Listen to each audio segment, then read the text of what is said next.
பரமா படிடா. Hello guys, welcome back to my channel. இன்றைக்கி நம்ம என்ன டாபிக் பார்க்க போகிறோம் அப்படின்னா romantic age. So history of English லிட்ரேச்சரில் காம்படிட்டிவ் எக்ஸாம்லேயும் உங்களுக்கு கேட்கக்கூடிய ஒரு இம்பார்ட்டண்ட்டான டாபிக். ஏன்னா ரொமான்டிக் ஏஜ் அப்படின்னு சொல்லும்போது அதில் தான் நிறைய இம்பார்ட்டண்ட்டான ரைட்டர்ஸ் இது வரைக்கும் இருந்த ரைட்டிங் பேட்டர்னை சேஞ்ச் பண்ணி லிட்ரேச்சரில் ஒரு புது பர்செப்ஷனை கொடுத்தவங்க இல்லையா. இந்த மாதிரியும் நம்ம லிட்ரேச்சரில் ஒர்க்ஸ் வந்து ப்ரெசென்ட் பண்ணலாம், நம்மளோட ரைட்டிங் ஸ்டைலை இப்படியும் சேஞ்ச் பண்ணலாம் அப்படின்னு சொல்லிட்டு இது வரைக்கும் இருந்த கிளாசிக்கலான அந்த ஒரு பேட்டர்னை சேஞ்ச் பண்ணி ஒரு நியூ பேட்டர்னை கொண்டு வந்தது இந்த ரொமான்டிக் ஏஜில் தான்.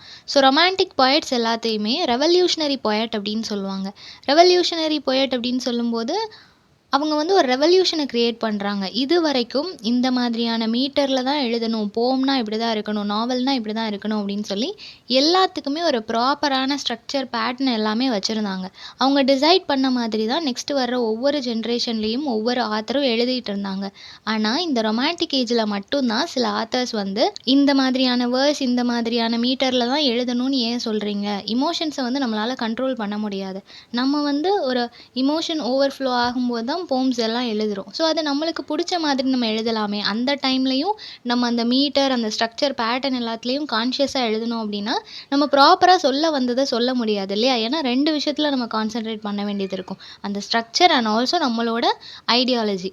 அதனால் இவங்க வந்து ஃப்ரீ வேர்ஸாகவும் நம்ம கொடுக்கலாம் அப்படின்னு சொல்லிட்டு அந்த பேட்டர்ன் எல்லாத்தையும் கொஞ்சம் சேஞ்ச் பண்ணுறாங்க. தென் இந்த ரொமான்டிக் ஏஜ் அப்படின்றது வந்து இந்த பீரியடில் தான், பர்டிகுலராக இந்த பீரியடில் தான் ஸ்டார்ட் ஆச்சு அப்படின்னு சொல்லி நம்மளால் சொல்ல முடியாது. ஆல் ஆஃப் அ சடன் ஒரு ஒர்க் பப்ளிஷ் பண்ணுறாங்க, அந்த ஒர்க்கில் இருக்கிற சேஞ்சஸை பார்க்கும்போது இது கரெக்டாக இருக்குது, இதே மாதிரி இனி வர்ற எல்லா ரைட்டர்ஸும் கொண்டு வரலாமே அப்படின்னு சொல்லி சப்போர்ட் பண்ணுறாங்க.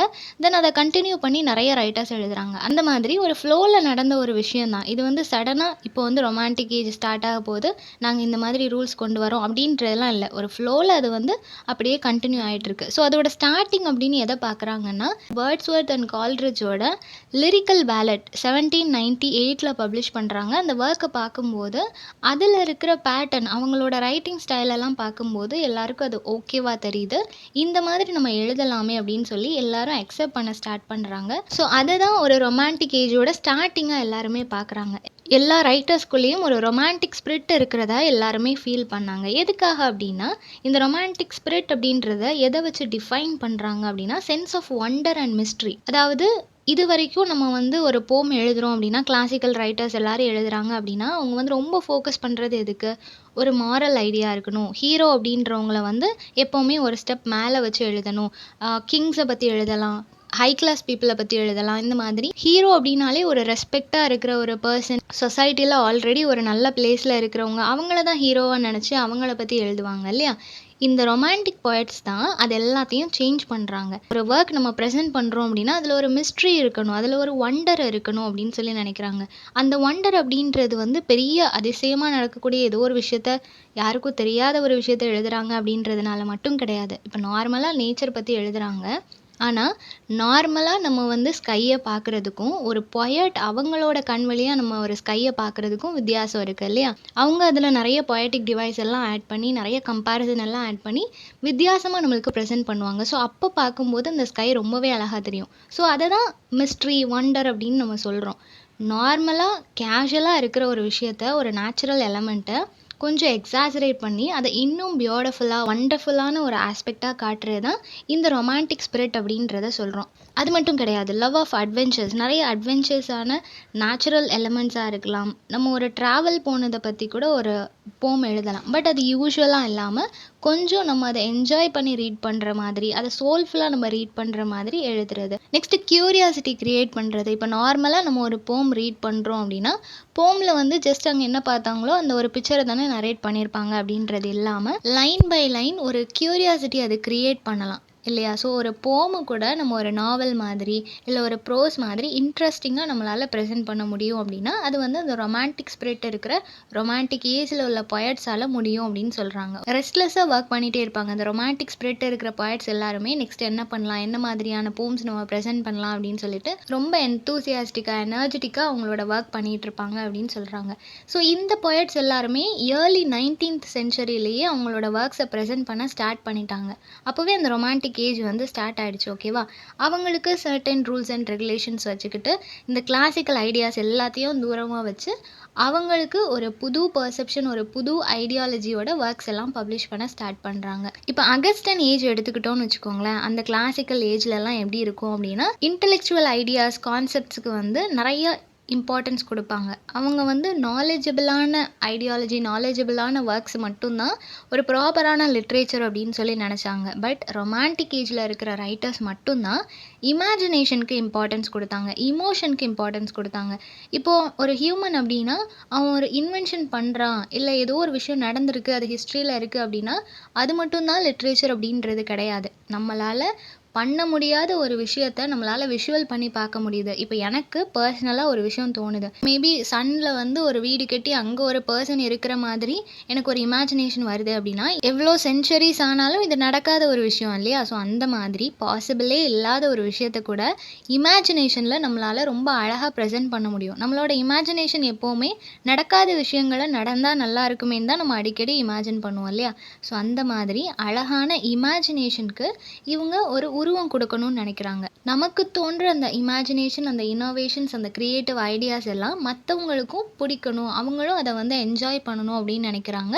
ஸோ அந்த ரீசனால் இன்டெலெக்சுவலை விட இமேஜினேஷனுக்கு நிறைய இம்பார்ட்டன்ஸ் கொடுக்குறாங்க. தென் இமோஷன் அப்படின்னு சொல்லும்போது ஹியூமன் வேல்யூஸ், நம்ம வந்து நமக்குள்ளே நிறைய இமோஷன்ஸ் இருக்குது. Just love, hate, tragedy, comedy இந்த மாதிரி ரொம்ப காமனான சில இமோஷன்ஸை மட்டும் நம்ம கேரி பண்ணிட்டு இல்லாமல் அதையும் தாண்டி நிறைய இமோஷன்ஸ் இருக்குது இல்லையா. அந்த எல்லா இமோஷனுமே அவங்களோட ஒர்க்ஸில் ப்ரெசென்ட் பண்ணுறது தான் இந்த ரொமான்டிக் ரைட்டர்ஸோட ஒர்க். தென் இந்த ரொமான்டிக் ரைட்டர்ஸ் எதை பற்றி எழுத ஆரம்பித்தாங்க அப்படின்னா artificial life of upper class people in London. லண்டனில் வந்து அங்கே இருக்கிற பீப்புள் எல்லாம் எப்படி போர்ட்ரே பண்ணிப்பாங்க அப்படின்னா அவங்கக்கிட்ட ஈவன் மணி இல்லைன்னாலும், அவங்க ஒரு நல்ல ஸ்டேட்டஸில் இல்லைன்னாலும் வெளியே அவங்கள வந்து ரொம்ப ரிச்சாக ப்ரொஜெக்ட் பண்ணிப்பாங்க ஓகேவா. அவங்களுக்கு வீட்டில் சாப்பாட்டுக்கே கஷ்டமாக இருக்கும், பட் வெளியே அவங்கள வந்து ரொம்ப ஹை கிளாஸ் மாதிரியும் ரொம்ப ராயல் பீப்புள் மாதிரியும் ப்ரொஜெக்ட் பண்ணிப்பாங்க. அந்த மாதிரி ஒரு ஆர்டிஃபிஷியல் லைஃப் அவங்க லீட் பண்ணிகிட்டு இருக்கிறாங்கன்றத எல்லாருக்கும் அவங்களோட ஒர்க்ஸ் மூலமாக ரொமான்டிக் ரைட்டர்ஸ் சொல்கிறாங்க. இவங்களோட ஸ்டோரிஸில் மோஸ்ட்டாக நார்மலான லோ கிளாஸ் பீப்புளாக இருக்கட்டும், இல்லை மிடில் கிளாஸ் பீப்புளாக இருக்கட்டும், அவங்க எல்லாத்தையும் வச்சு இவங்களோட ஸ்டோரிஸ் எழுதுகிறாங்க. தென் லண்டனில் இருக்கிற இந்த ரிச் பீப்புள் மாதிரி போர்ட்ரை பண்ணுற, ப்ரொஜெக்ட் பண்ணுற பீப்புளை பற்றியும் எஸ்டாப்ளிஷ் பண்ணுறாங்க. So romantic writer both rich and poor people ரெண்டு பேரையுமே பேலன்ஸ்டாக வச்சு தான் அவங்களோட ஒர்க்ஸை வந்து பப்ளிஷ் பண்ணிகிட்ருக்குறாங்க. ஸோ இது ஆட்டோமேட்டிக்காக ஒரு கான்ஃப்ளிக்ட் ஆகுது இல்லையா. ரொமான்டிக் ஏஜுக்கும் அகஸ்டன் ஏஜுக்கும் ஒரு பெரிய கான்ஃப்ளிக்ட் ஒன்று க்ரியேட் ஆகுது. அகஸ்டன் ஏஜில் வந்துட்டு இன்டெலெக்சுவல் ஐடியாஸ்க்கு நிறைய இம்பார்ட்டன்ஸ் கொடுத்தாங்க. ஆனால் ரொமான்டிக் ஏஜில் வந்து நார்மல் பீப்புள், இமேஜினேஷன், இமோஷன் இந்த மாதிரி அவங்க நெக்லெக்ட் பண்ண எல்லா விஷயங்களையும் இவங்க வந்து ஒரு ரீபர்த் கொடுத்த மாதிரி அந்த விஷயங்கள் எல்லாத்தையும் இன்ட்ரடியூஸ் பண்ணுறாங்க. அதை பற்றி நிறையா பேசுகிறாங்க. நெக்ஸ்ட்டு இந்த ரொமான்டிக் ஏஜ் வந்து நல்லா ஃப்ளரிஷ் ஆகிற அந்த டைமில் லண்டன் எப்படி இருக்குது அப்படின்னா ரொம்பவே சஃபகேட்டடாக இருக்குது. பீப்புள் எல்லாரும் எல்லா இடத்துலையும் இருக்கிறதுனால ரொம்ப க்ரௌடடான ஒரு சிட்டியாக இருக்கும்போது கண்டிப்பாக ரிட்டர்ன் டு நேச்சர், அவங்க நேச்சரை நோக்கி போகணும் அப்படின்றது ரொம்பவே முக்கியமான ஒரு விஷயமா இருந்துச்சு. கண்டிப்பாக மக்களுக்கு நேச்சரோட அந்த ப்ளசன்ட் இம்பார்ட்டன்ட் சிக்னிஃபிகன்ஸ் தெரியணும் அப்படின்னு சொல்லிட்டு ரைட்டர்ஸ் எல்லாருமே நினச்சாங்க. ஸோ ரொமான்டிக் ஏஜில் இருக்கிற ரைட்டிங்ஸ் எல்லாமே பார்த்தோம் அப்படின்னா மோஸ்ட்டாக நேச்சரை டிபெண்ட் பண்ணி தான் இருக்கும் ஓகேவா. எந்த அளவுக்கு ஹியூமன் எமோஷன், இமேஜினேஷனுக்கு இம்பார்ட்டன்ஸ் கொடுக்குறாங்களோ அதே அளவுக்கு நேச்சருக்கும் நிறைய இம்பார்ட்டன்ஸ் கொடுத்து எழுதியிருப்பாங்க. ஸோ அவங்களுக்கு வந்து தெரியுது மக்கள் வந்து இப்போ ரொம்ப சஃபகேட்டடாக ஃபீல் பண்ணுறாங்க, அவங்களால இந்த சிட்டி லைஃப்பில் வந்து ரொம்ப கம்ஃபர்டபுளாக ஹாப்பியாக லைஃப்பை லீட் பண்ண முடியல அப்படின்றது தெரிஞ்சு அவங்களோட ஒர்க்ஸில் எல்லாம் ஒரு ப்ளசண்ட்டான ஃபீல், நம்ம ஒரு வில்லேஜில் இருந்தால் நேச்சரோடு இருந்தால் நம்மளுக்கு எவ்வளோ ஹாப்பினஸ் கிடைக்கும் அப்படின்னு சொல்லிட்டு ரியாலிட்டியாக அவங்களோட ஒர்க்ஸில் எழுதுகிறாங்க. ரிட்டன் டு நேச்சர் எவ்வளோ இம்பார்ட்டண்ட் அப்படின்றத அவங்களோட ஒர்க்ஸில் ப்ரெசென்ட் பண்ணுறாங்க. தென் ஜேம்ஸ் தாம்சன் அப்படின்றோட த சீசன் அப்படின்ற ஃபர்ஸ்ட் போமை வந்து பப்ளிஷ் பண்ணுறாங்க. இந்த ஃபர்ஸ்ட் போமில் தான் நேச்சுரல் தீம் ஓகேவா, நேச்சரை டிபெண்ட் பண்ணி நேச்சரோட இம்பார்ட்டன்ஸை சொல்கிற மாதிரியான ஒரு தீமில் தி சீசன் அப்படின்ற ஒர்க்கை ஜேம்ஸ் தாம்சன் வந்து எழுதியிருக்கிறாரு. ஸோ இவர் தான் ஃபர்ஸ்ட் ஒரு சீட் போட்டது மாதிரி, ஃபர்ஸ்ட் இவர் போட்ட ஒரு சீடு தான் இப்போது ஒவ்வொரு ஆத்தராக அதை வந்து ஃபாலோ பண்ணி ஒரு பெரிய மரமாக அது வளர்ந்துருக்கு ஓகேவா. ஒவ்வொரு பிரான்ச்சஸும் ஒவ்வொரு ஆத்தர் அப்படின்ற மாதிரி எல்லாருமே இவரை ஃபாலோ பண்ணுறாங்க.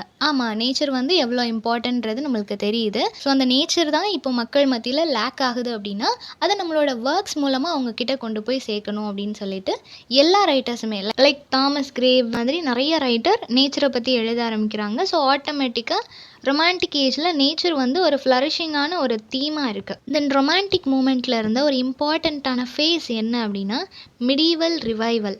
அதாவது மிடீவல் ரிவைவல் அப்படின்னு சொல்லும்போது ஏன்ஷியன் பீரியடில் இருந்த பேட்டர்ன் ஸ்ட்ரக்சர் எதையுமே அவங்க ஃபாலோ பண்ணலை அப்படின்றது பார்த்தோம்.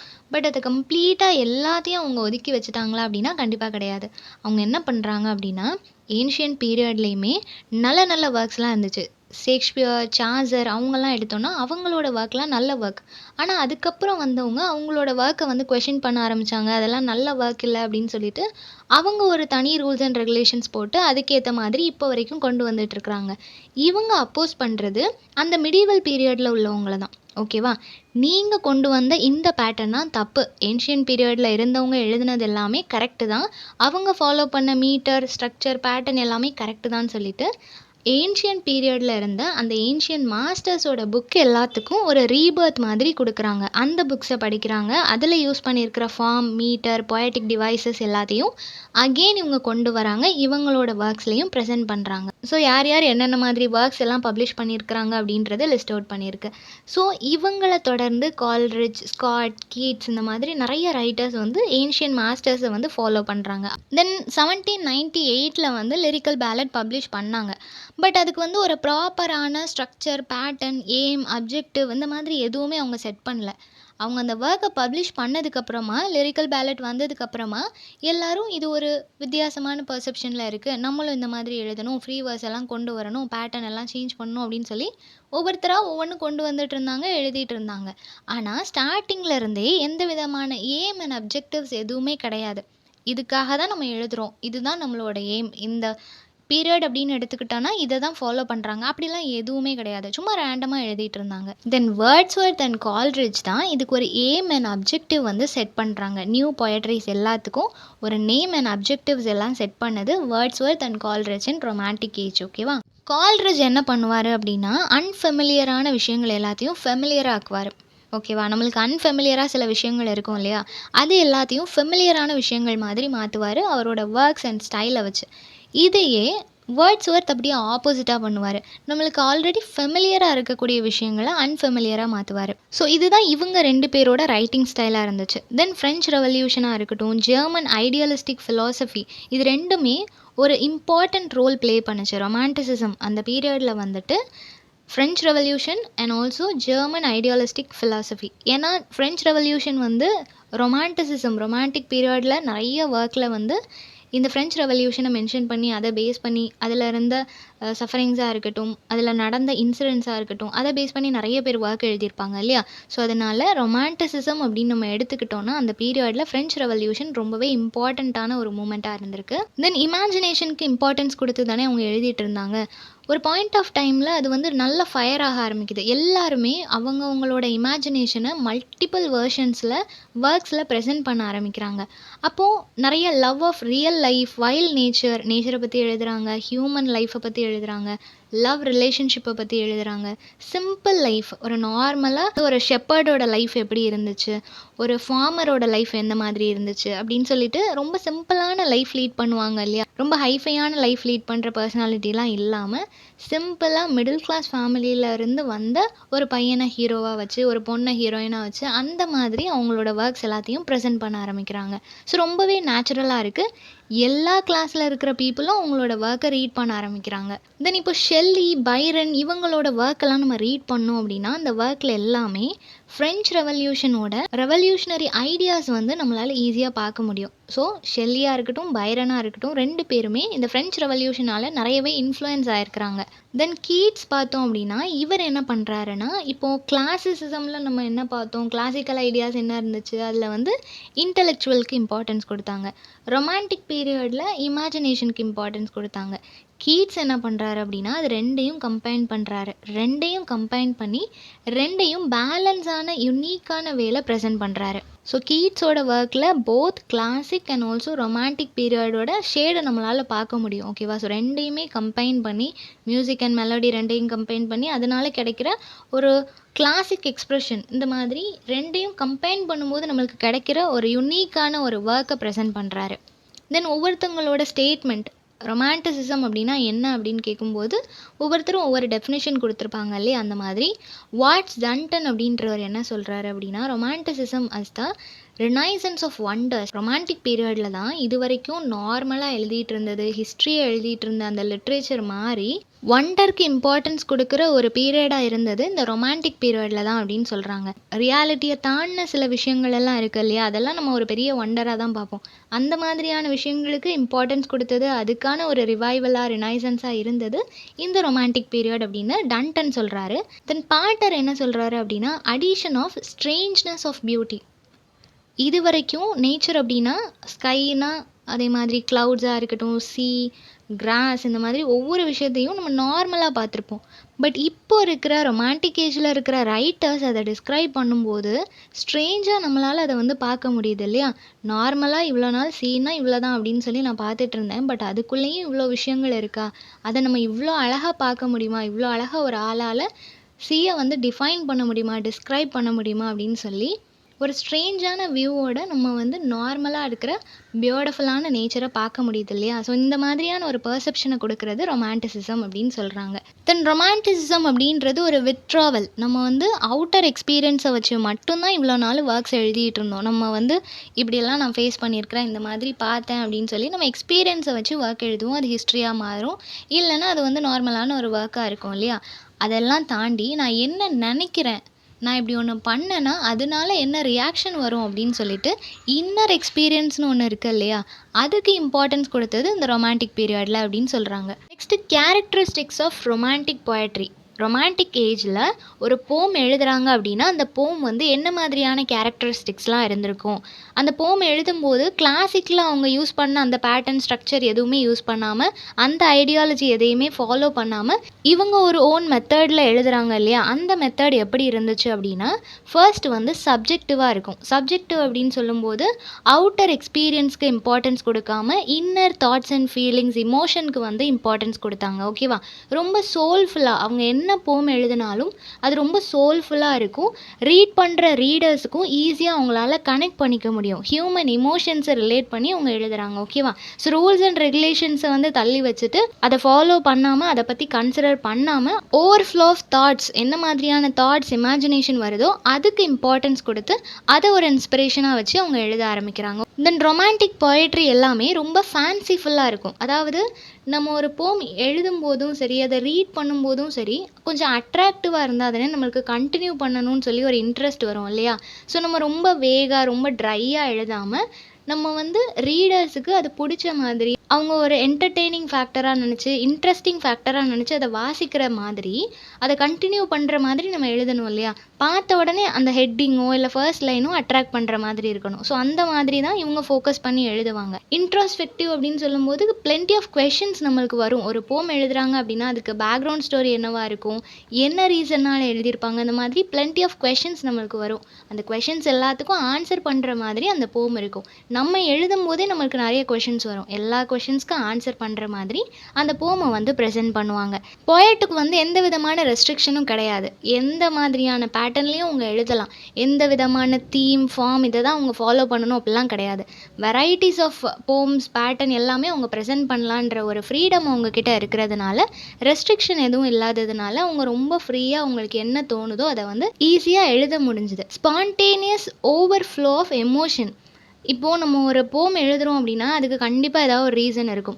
நம்ம வந்து ஒரு லவ் லைஃப்பில் இருக்கிறோம் அப்படின்னா நம்மளோட லேடி லவ், இல்லைனா நம்மளோட லவ்வரை நினச்சி ஒரு போம் எழுதலாம். இல்லை நம்மளுக்கு பிரேக்கப் ஆகிடுச்சு அப்படின்னா அந்த ஒரு பிரேக்கப், அந்த ஒரு வெக்ஸான அந்த ஒரு சுச்சுவேஷனில் நம்ம எழுதலாம். இல்லை அப்படின்னா நம்மளோட பேரண்ட்ஸ்க்காகவோ, சிஸ்டர், பிரதர், இந்த மாதிரி ஏதோ ஒரு ரிலேஷனுக்காக எழுதலாம். நேச்சரை ரொம்ப அட்மையர் பண்ணுறவங்க, ட்ராவல் ரொம்ப பிடிச்சவங்கன்னு சொல்லிட்டு எல்லாரோட ரைட்டிங்ஸ்க்கு பின்னாடியும் ஏதோ ஒரு ரீசன் இருக்கும் இல்லையா? அந்த மாதிரி எந்தெந்த இடத்துலலாம் நம்மளோட இமோஷன் ஓவர்ஃப்ளோ ஆகுதோ அது எல்லாத்தையும் எழுதக்கூடிய ஃப்ரீடம் அந்த போயட்ஸ் கிட்ட இருந்துச்சு. ஓகேவா? ஸோ அதனால் அவங்களால கான்சென்ட்ரேட் பண்ணி கிளியரான ஐடியாவை கொடுக்க முடிஞ்சது. இப்போ வந்து நான் ஒரு ட்ராவல் போயிருக்கேன், அந்த ட்ராவல் பற்றி நான் எழுதணும்னு நினைக்கிறேன்.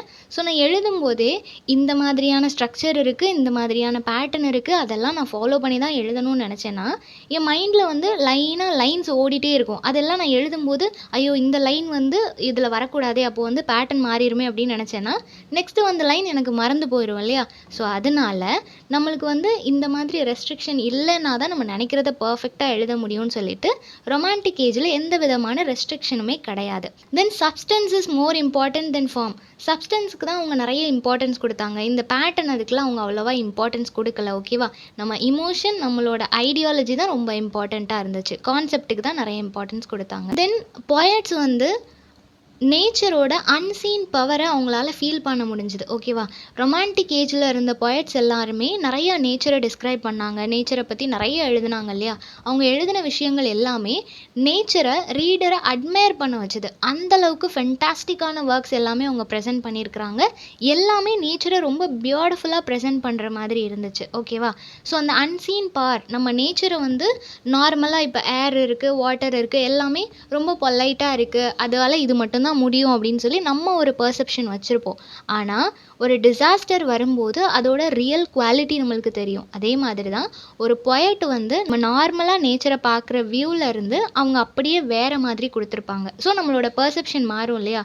அந்த மாதிரி அன்சீன் பவர், நேச்சரில் இருக்கிற அன்சீன் பவரை நம்மளுக்கு அழகாக பிக்சராக கொடுக்கறது தான் இந்த பொயட்ஸோட ஒர்க்காக இருக்குது. ஓகேவா?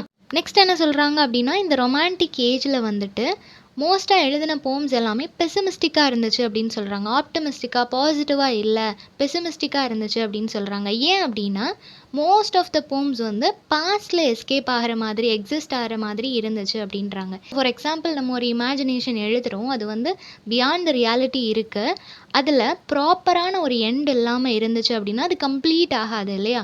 ஸோ அதனால் அது வந்து பாஸ்ட்லேயே சர்வே ஆகிற மாதிரி, பாஸ்ட்லேயே அது எண்ட் ஆகிற மாதிரி இருக்கும். ஸோ ஒரு கம்ப்ளீட் பிக்சர் கிடைக்காததும் அதில் இருக்கிற ஒரு மைனஸாக பார்க்குறாங்க. ஒரு பெட்டர் லைஃப் அப்படின்றது கண்டிப்பாக வரும்னு அவங்க எல்லாருமே எக்ஸ்பெக்ட் பண்ணுறாங்க. எட் டு கம், அது இன்னும் வரல, கண்டிப்பாக வரும் அப்படின்னு சொல்லி எல்லா ரைட்டருமே எக்ஸ்பெக்ட் பண்ணுறாங்க. அது உங்களுக்கு ஒரு ட்ரீமாகவே இருக்குது. நம்ம இந்த மாதிரியான ஒரு ஃப்யூச்சர் வரணும் அப்படின்னு சொல்லி நினைப்போம் இல்லையா? அது மோஸ்ட்டாக நினைக்கிறது சோஷியலிஸ்ட்டாக இருக்கலாம், மக்கள் மேலே, சொசைட்டி மேலே நிறையா இன்ட்ரெஸ்ட் இருக்கிறவங்க, அந்த மாதிரியான பர்சனாலிட்டி எல்லாம் அவங்களோட ரைட்டிங்ஸ் மூலமாக அவங்க என்ன மாதிரியான ஃப்யூச்சர் எக்ஸ்பெக்ட் பண்ணுறாங்களோ அதை ப்ரெசென்ட் பண்ணுவாங்க இல்லையா? ஸோ அந்தளவுக்கு ஒரு ஃப்ரீடம் வந்து அவங்களுக்கு ரொமான்டிக் ஏஜில் இருந்துச்சு. நெக்ஸ்ட் என்ன சொல்கிறாங்க அப்படின்னா, இவங்களை பொறுத்த வரைக்கும், இந்த ரைட்டர்ஸை பொறுத்த வரைக்கும் இது ஒரு கோல்டன் ஏஜாக இருந்துச்சு. ரொமான்டிக் ஏஜ் அப்படின்றது ஒரு கோல்டன் ஏஜ். ஏன்னா அவங்க நினைக்கிறத அவங்களால எழுத முடிஞ்சது. எந்த விதமான ரெஸ்ட்ரிக்ஷனும் அவங்களுக்கு கிடையாது. யாரும் அவங்கள கண்ட்ரோல் பண்ணலை, ஸ்டாப் பண்ணல. ஸோ அதுவே அவங்களுக்கு ஒரு பெரிய ஃப்ரீடம் இல்லையா? ஸோ கோல்டன் ஏஜை அவங்க வந்து கன்சிடர் பண்ணாங்க. அவங்களுக்கு என்ன தோணுதோ அதை வந்து ஃப்ரீயாக அவங்களால பாட முடிஞ்சுது, எழுத முடிஞ்சுது, பப்ளிஷ் பண்ண முடிஞ்சுது. ஒரு போயட் வந்து அவுட் சைடில் இருக்கிற பியூட்டியை மட்டும் அவங்க பாடுறதுக்கான ஃப்ரீடம் இல்லை. ஒரு மனுஷனுக்கு உள்ளே என்ன இருக்குது அப்படின்ற அந்த இமோஷனையும்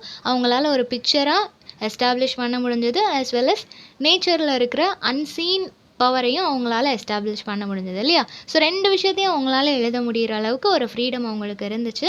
ஸோ ஹார்ட் ஆஃப் திங்ஸ், நம்ம நார்மலாக இது ஒரு நார்மலான ஒரு திங்ஸ் தானே, இதுக்கு உயிர் இல்லையே அப்படின்னு சொல்லி நம்ம நார்மலாக நினைக்கிற விஷயங்களை கூட ரொம்பவே அழகாக போர்ட்ரேட் பண்ணக்கூடிய, அது மேலே இருக்கிற பர்செப்ஷனை அப்படியே சேஞ்ச் பண்ணக்கூடிய ஒரு டேலண்ட் வந்து ரொமான்டிக் பீரியடில் இருந்த போயட்ஸுக்கு எல்லாமே இருந்துச்சு இல்லையா?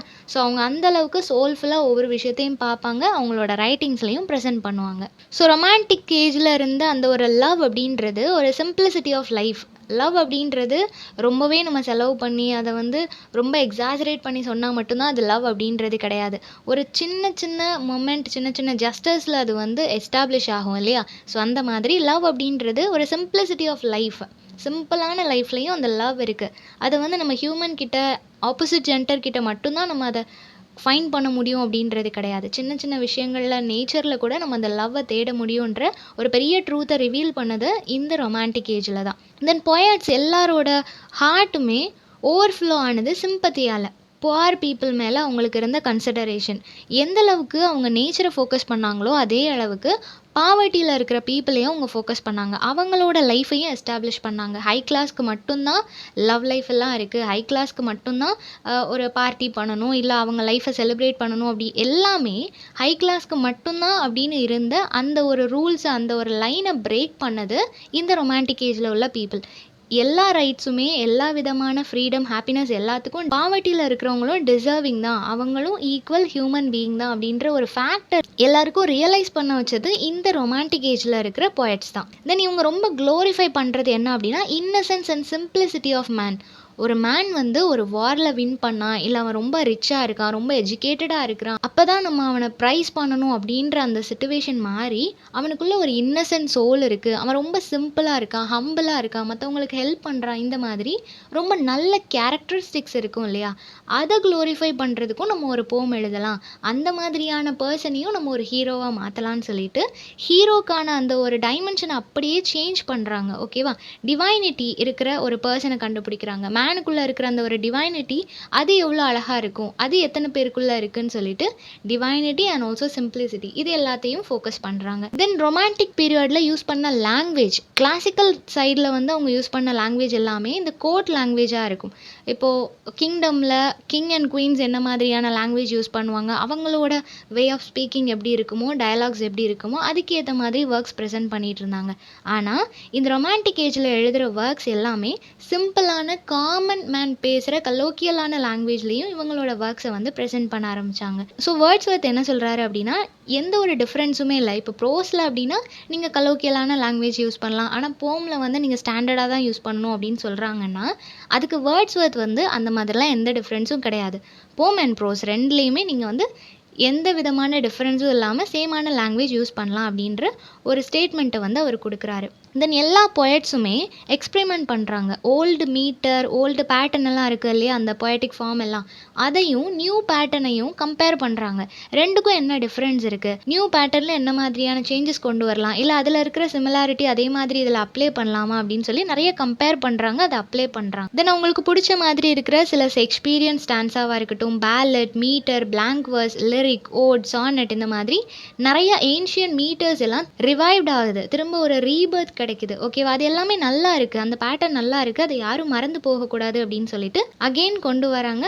அதே மாதிரி பேட்டர்ன் இப்போவும் அந்த ரொமான்டிக் ஏஜ்லேயும் அதை யூஸ் பண்ண ஆரம்பிக்கிறாங்க. லைக் சார்சர், ஸ்பென்சர், மில்டன், இந்த மாதிரி ஏன்ஷியன் பீரியடில் இருந்த மாஸ்டர்ஸ் எல்லாத்தையும் ஒரு பெஸ்ட் மாடலாக வச்சு அவங்கள மாதிரியே ஒர்க்ஸ் எல்லாம் பப்ளிஷ் பண்ணுறாங்க. பட் ட்ரைடன் அண்ட் போப்பை வந்து அவங்க எக்ஸாம்பிளாக எடுத்துக்கல.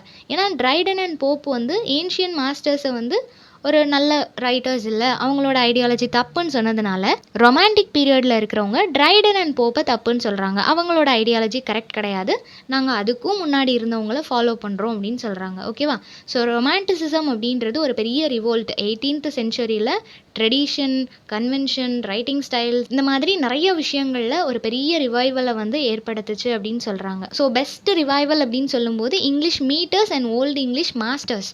ஓகேவா, ஸோ முன்னாடி இதெல்லாம் கிடையாது அப்படின்னு சொல்லி மிடிவல் பீரியடில் வந்த poets, writers, Shakespeare, Chaucer, Spenser, இவங்க எல்லாரையும் கிடையாது, இவங்க எல்லாரும் சரியான ரைட்டர்ஸ் இல்லை, அவங்களோட ஒர்க்ஸ்லாம் தப்புன்னு சொன்னதை அகெயின் ரொமான்டிக் பீரியடில் அதெல்லாம் கரெக்டு தான் அப்படின்னு சொல்லி அக்செப்ட் பண்ணி அதுக்கு மறுபடியும் ஒரு ரீபர்த் மாதிரி கொடுக்குறாங்க, அது எல்லாத்தையும் மறுபடியும் புதுப்பிக்கிறாங்க. ஓகேவா, ஸோ இதுதான் ரொமான்டிக் ஏஜில் நடந்துச்சு. ஸோ இந்த டாபிக் எல்லாருக்கும் புரிஞ்சிருக்கும்னு நினைக்கிறேன். நெக்ஸ்ட் என்ன டாப்பிக்கில் வீடியோ போடலான்னு சொல்லி கமெண்ட் பண்ணுங்கள். தேங்க்யூ ஃபார் வாட்சிங்.